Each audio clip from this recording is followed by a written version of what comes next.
suis venue en voiture avec une soprane et que j'aimerais bien qu'elle me ramène demain. Et je sais qu'elle a du cœur et de l'humour, donc merci d'avance. De toute façon, ça ne peut pas être objectif, parce que ça s'appelle la complainte de l'alto. Je chante dans une chorale. Pour ceux qui ne connaissent pas, c'est un groupe de gens appelés choristes qui chantent ensemble, qui essayent d'être ensemble, sous la responsabilité des chefs de chœur. Certains ont l'oreille musicale, d'autres croient qu'ils l'ont, quelques-uns chantent faux, mais rassurez-vous, peu nombreux, noyés dans la masse, ça passe. Pour s'y retrouver, et c'est comme ça dans toutes les chorales, on a divisé le groupe en 4 parties appelées pupitres. Ah non, pas en 4 parties égales, ah non, non, non, on n'est pas dans l'équité là, oh. Il y a un groupe, toujours le même, qui a plus de membres que les autres. Et devinez quoi? On les entend plus que les autres. Je n'en fais pas partie, et pourtant j'aimerais bien. Les chorales ont tout un nom. La mienne, elle a un nom de rue. Ah ben, ça nous rend unique, hein. Alors que souvent les noms de chorales manquent d'originalité.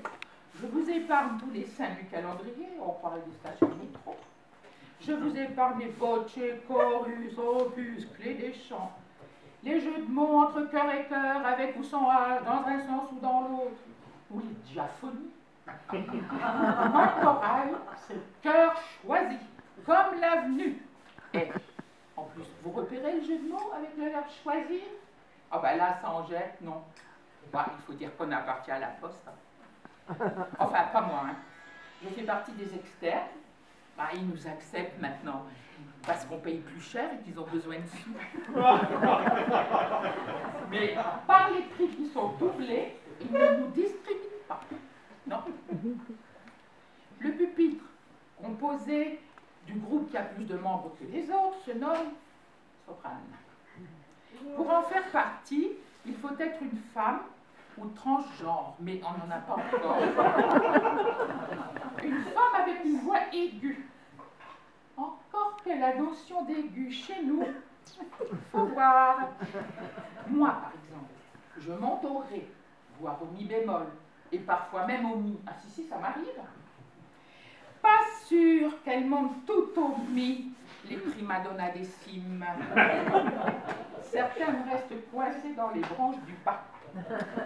Bon, il paraît qu'il y a aussi une histoire de timbre. Là, c'est vrai, je ne peux pas rivaliser. Pourquoi se battent-elles pour être soprane? Ben, parce qu'elles ont la mélodie, évidemment. Mais la mélodie, enfin, l'air facile à fredonner, qu'on connaît sans même l'apprendre. Mais, glissez-leur 3 ou 4 demi-tons à la suite, et vous allez voir la panique. Elles sont les chouchous des chefs, les chouchous des profs de chant et les chouchous du public qui n'entendent qu'elles. Mais pour être soprane,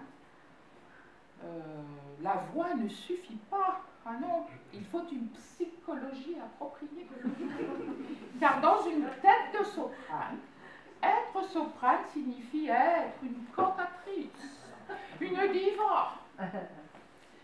Et une bonne diva se doit d'être sur le devant de la scène, d'occuper tout l'espace, de roucouler des heures sur la dernière note de chaque mesure. La primadonna se doit de saturer le conduit auditif des autres pupitres.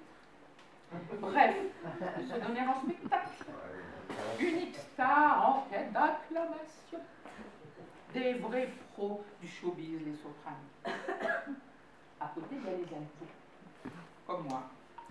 Femmes à voix grave, les travailleuses de l'ombre, les laborieuses de la partition, les besogneuses du chromatisme, les colmateuses de tierces, comme les jointes du ciment sur un mur.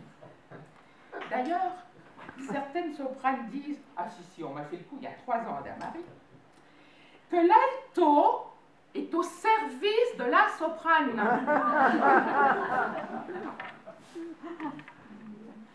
Qu'elle l'aide à mieux chanter. Sans faire valoir, quoi. Que sans les les altos, les voix de soprane ressortiraient beaucoup moins bien.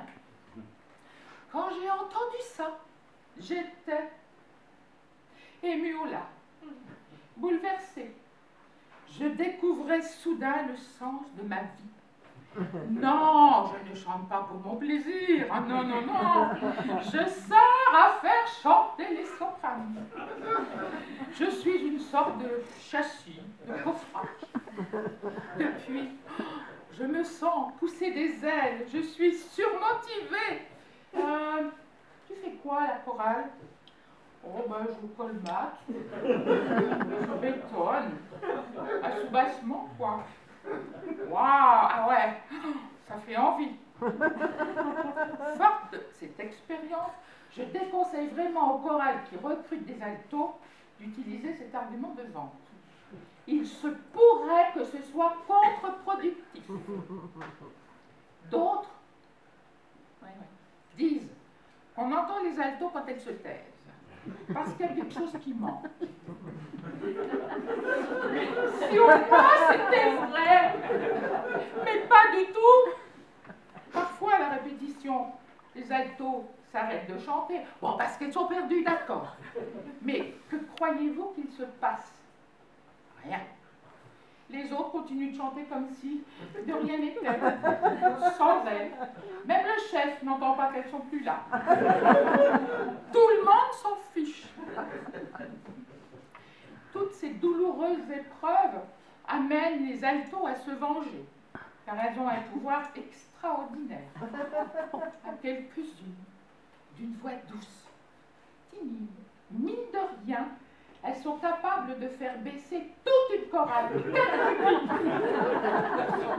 D'un demi-ton, d'un ton et même beaucoup plus. Et croyez-moi, elles ne s'en privent pas.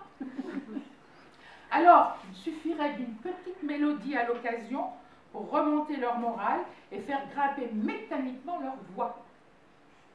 Mais que nenni, le chef fait semblant de ne pas entendre, ou bien, et il dit qu'il n'en connaît pas des mélodies pour alto. Enfin, nous, on sait qu'il en existe, on peut lui en trouver. Ce qui nous rassure, nous altos, c'est que le pupitre des basses, homme à voix grave, est un peu comme nous. Mais lui, on l'appelle support, on ne le prend pas pour une truelle. On les aime bien, les basses, quand ils ne nous hurlent pas dans les oreilles. Ben, c'est qu'ils sont derrière nous, les ivoirés profs de la clé de fa. Le chef dit très souvent, les basses courent. Alors on les imagine en petits corps. Faut dire qu'ils ont le cocorico vigoureux, tonitruant, quelquefois même assourdissant. Le basse est fier, viril, se confie peu, mais quand il le fait,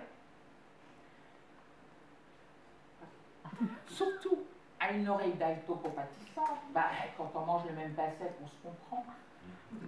Quand il se confie, il avoue que lui aussi aimerait une petite mélodie de temps en temps.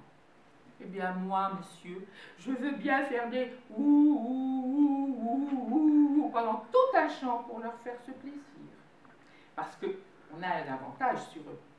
En concert, même si on nous entend à peine, on nous voit. On est devant, à côté des divas. Mais eux, si on les entend, souvent on ne les voit pas. Ils sont derrière nous. Bon, ben, ils ont qu'à être plus grands, s'ils sont des maîtres. Le quatrième pupitre est celui des divas au masculin, plus connu sous le nom de ténor. Voix aiguë et mâle. Un peu comme les sopranes, une diva reste une diva, les Pavarotti de la double croche luttent pour briller. Mais leur parcours est semé d'embûches. Et les écarisseurs de la noire pointée trébuchent. S'en mêlent entre voix de tête et voix de poitrine. Leurs cordes vocales font du trampoline. Certains se rêvent en castrat. D'autres se voient en contre-ténor. Qu'ils chantent juste ou faux, ne perturbent en rien les altos, qui ne les entendent jamais. Sauf quand ils chantent seuls. Et encore. Les ténors sont moins trapus, plus élancés que les basses. Non.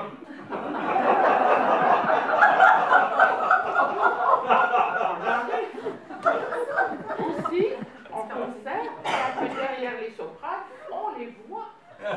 On les voit s'égosiller pour trouver la chape sonore de ces dames. Vaillants au combat, ils perdent des batailles, mais espèrent toujours gagner la guerre. Quant à notre chef, cela nécessite un chapitre entier. Ce sera pour l'année prochaine. En attendant, quelle que soit la place qu'on occupe dans Cœur Choisi, on y est bien quand même. Bravo.